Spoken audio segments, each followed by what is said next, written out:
2020년 4월 10일입니다. 성금요일입니다. 오늘 우리 함께 나누기를 원하는 말씀은 마태복음 27장 45절에서 56절에 있는 말씀입니다.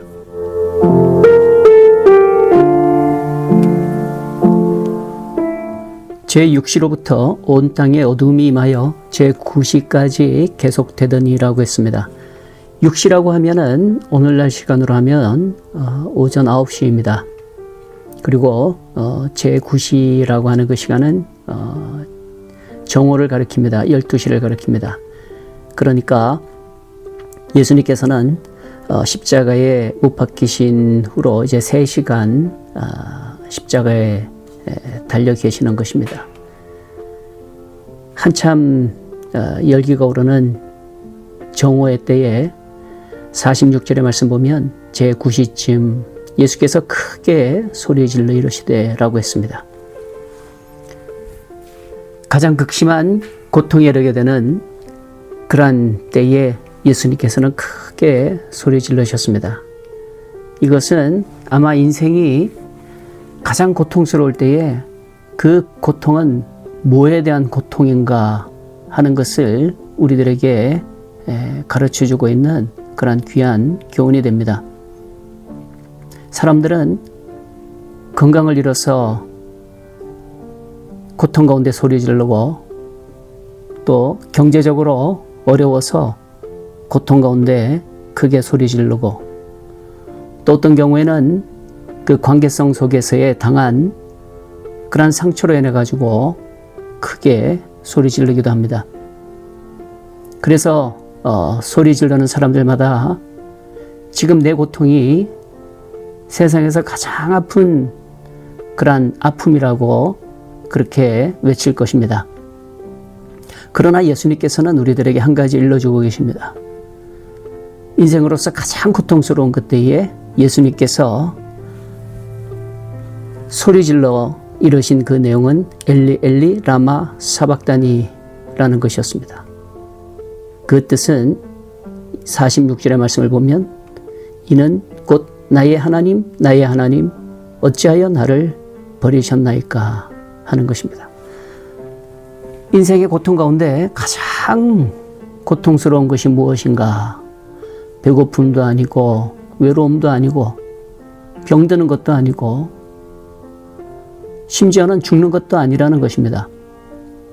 인생에 있어서 가장 고통스러운 것은 뭔가 하면 바로 하나님과 관계가 끊어지는 것입니다. 하나님께 버림받은 것, 바로 그것이 인생의 가장 큰 고통이라는 것입니다. 근데 우리 사람들은 이것을 모릅니다. 47절에 있는 말씀 보면 거기 섰던 자 중 어떤 이들이 듣고 이 사람이 엘리야를 부른다라는 엉뚱한 소리를 하고 있습니다.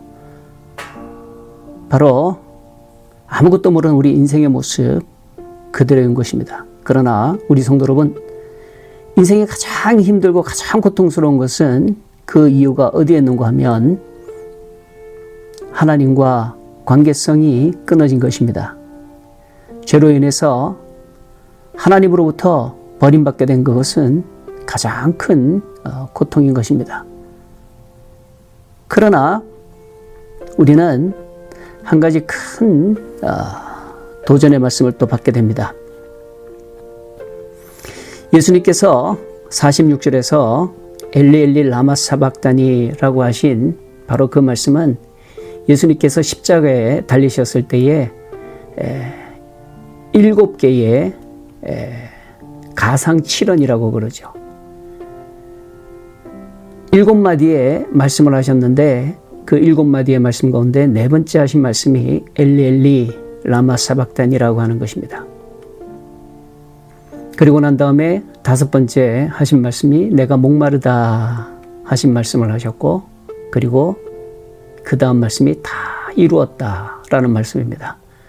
그리고 마지막 최후에 예수님의 한마디는 아버지 내 영혼을 아버지의 손에 부탁하나이다 라는 말씀이었습니다. 엘리 엘리 라마 사박다니 나의 하나님 어찌하여 나를 버리셨습니까? 그러나 버림받은 게 아니었다는 것입니다. 그 모든 과정을 통해서 예수님께서는 그 지나친 목마름을 통해서 그 다음 하신 말씀이 이 모든 일을 다 통하여서 이제 다 이루게 되었다. 다 갚았다. 라고 말씀하시는 것입니다.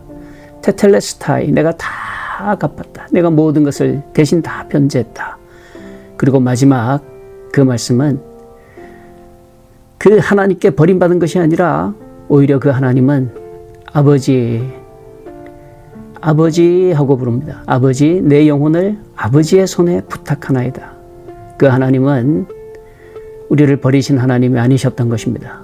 오히려 우리를 자녀로 삼으시기 위해서 이 모든 것을 행하셨다는 것입니다. 오늘도 이 말씀을 보시면 예수님께서는 죽임을 당하시지만 죽임 당하고 난 다음에 그 일어난 일이 뭡니까? 51절의 말씀을 보면 이에 성소 휘장이 위에서부터 아래로 찢어져서 둘이 되고 땅이 진동하며 바위가 터졌다라고 했습니다. 근데 이제 그 성소라고 하는 것은 지성소를 의미하는 것입니다. 이 지성소는 우리가 레위기서의 말씀을 요즘 보고 있는데 그 말씀을 보면 이곳은 아무나 들어갈 수가 없는 곳입니다.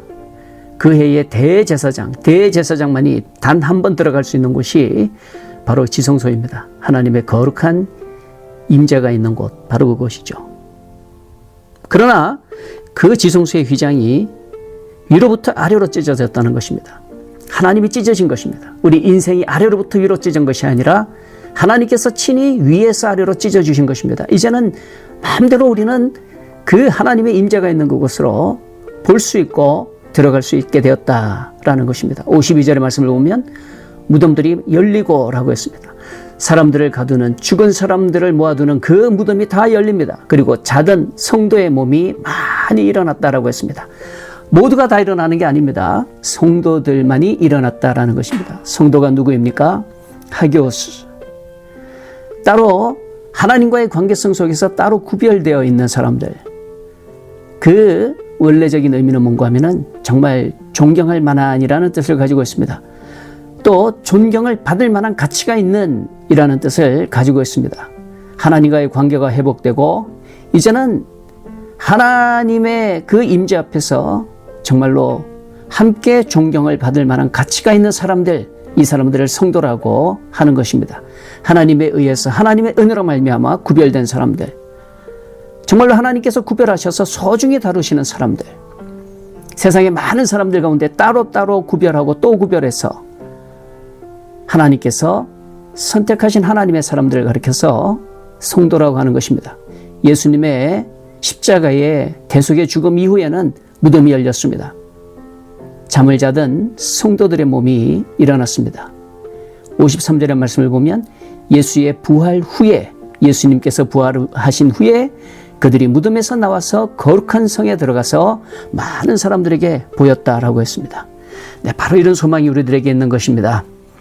우리 주 예수 그리스도로 말미암아서 우리도 살면서 여러 가지 많은 일 당할 수 있습니다.